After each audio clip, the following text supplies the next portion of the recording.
Isto parece que foi ontem, foi há 44 anos, ou mais tempo, quase 50 anos, e ainda hoje sinto um grande aperto, um grande nó na garganta, que me traz à lembrança muitas recordações da nossa vida pessoal, mas também do nosso pai, do que era viver, do que era estar aqui preso, sabendo que ele era sempre torturado, que era torturado, era a ausência, era a saudade que nós tínhamos dele.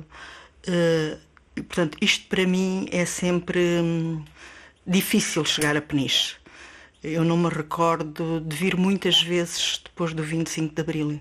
Lembro-me só vir uma vez e sinto sempre uma sensação, um grande aperto, tal como hoje que estou aqui, tenho sempre uma emoção cá dentro, sempre. Eu, quando entro aqui neste edifício, se fechar os olhos e pensar profundamente, eu lembro-me daquele ferrolho que abria aquela porta horrível, aquele bater daquela chave horrível, e que eu entrava para dentro deste portão e não sabia o que ia encontrar. A polícia estava em cima, estava encostada, quer dizer, os parlatórios não são muito grandes, portanto um preso ali sentado em cada e um polícia em cima a ouvir as conversas, portanto a proximidade era muita. Portanto a possibilidade de comunicar outras coisas que não aquilo que era permitido era difícil e portanto havia muita atenção ao que era dito, à expressão do olhar, aos gestos, aos movimentos. Portanto havia toda uma tensão à volta do momento da visita, para além de que este espaço era um espaço que na altura eu lembro-me perfeitamente que me causava nojo. Portanto, havia uma certa repulsa física por todo o espaço, por todo o ambiente, pela polícia, pelos parlatórios, pelos azulejos que são brancos e estão limpos, mas que eram qualquer coisa de repugnante, fisicamente repugnante, para além de tudo o resto. Ou havia espera ou nós chegávamos cedo demais, mas acho que havia espera porque nos encontrávamos ali com as famílias do lado exterior do portão, não era este mais interior, era o do lado de fora. E depois um barulho que para mim é muito característico ainda hoje, era o do ferrolho a abrir, da porta a abrir, tanto aquela como esta aqui interior, porque a porta abria, nós entrávamos todos e a porta fechava. E chegava aqui, era o mesmo cerimonial, a porta abria, entrávamos todos e a porta fechava. Galgava-se por cima daquela parte de baixo da porta, que são portões grandes que têm uma portinhola aberta, tem que se galgar. E esse transpor desse obstáculo, tenho a memória muito, muito viva disso, porque aquilo era um ritual, e do barulho do ferrolho. E aliás, quando o meu pai saiu da cadeia, acho que estava escuro, 1 de janeiro, escuro, que nem breu. E tivemos um bocado de tempo lá fora à espera. E o que eu me lembro é do barulho do ferrolho a abrir e da porta a abrir, de o ver galgar o tal lambril, e da porta a fechar atrás dele. E estava um silêncio de morte, acho que ninguém falava. E ele vinha com a mala na mão, depois abraçou-se à minha mãe, pronto, é a ideia que eu tenho do discurso da saída da cadeia do meu pai. Relativamente ao parlatório é diferente, porque a primeira vez que aqui entrei reconheci o espaço.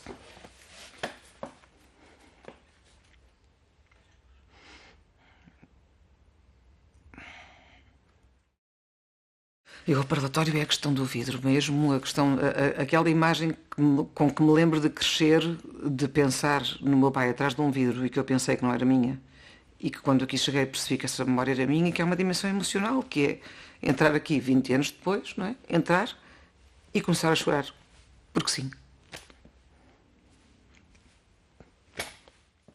66, a saída do pai daqui, eu tenho a ideia de esperarmos pelo pai, mas eu não tenho a certeza se era aqui que eu estava à espera do pai. Porque eu limpei a memória disto.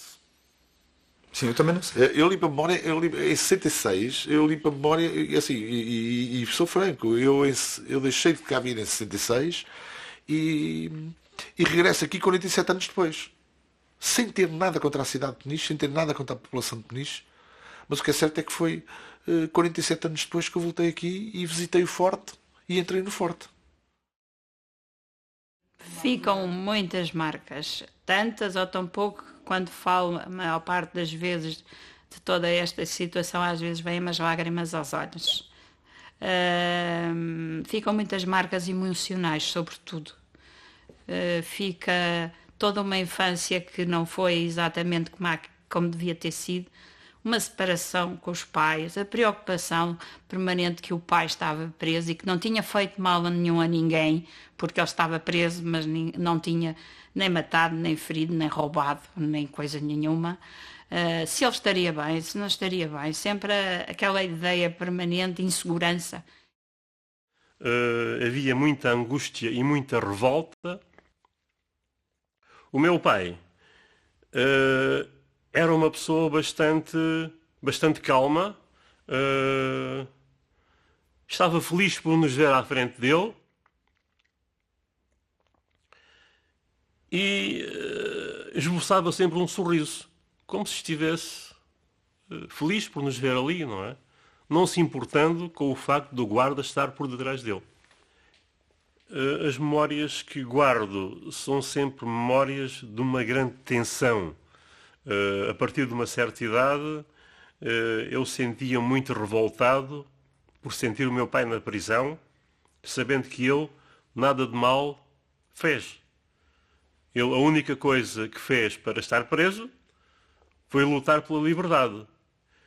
E ele dizia que estar preso foi o preço que ele pagou pelo facto de ter lutado pela liberdade. E ele aceitava a prisão com naturalidade, porque lutou pela liberdade e, portanto, sabia que ela poderia ter custos, não é? E, de facto, os custos que teve foram cerca de quase 17 anos encarcerado. Tudo o que se dizia era perfeitamente... Pronto, não se podia dizer nada que eles não ouvissem. A minha avó tinha na altura 80 anos, a mãe do meu pai, e o meu pai pediu, fez uma carta ao diretor da cadeia a pedir que a mãe vinha cá. Era a última vez, provavelmente, que via a mãe, se lhe podia dar um beijinho, um abraço. Era tudo o que queria. Dar-lhe um beijo e um abraço. Disseram-lhe que não. Ela veio, teve que o ver assim, e impediram-no de poder dar esse beijo e esse abraço. Negaram-lhe isso. Portanto, foi assim. Quando ele regressou, ela não tinha morrido, mas já não o reconheceu. Portanto, ele era assim, a frieza deles era desta forma.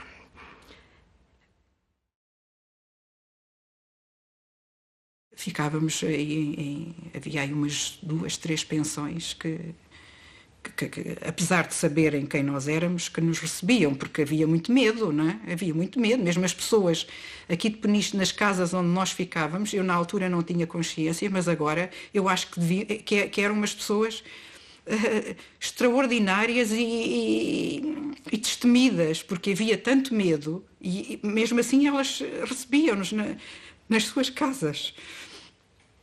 E essas pessoas... Pronto, são pessoas que já não devem existir, não sei, não é?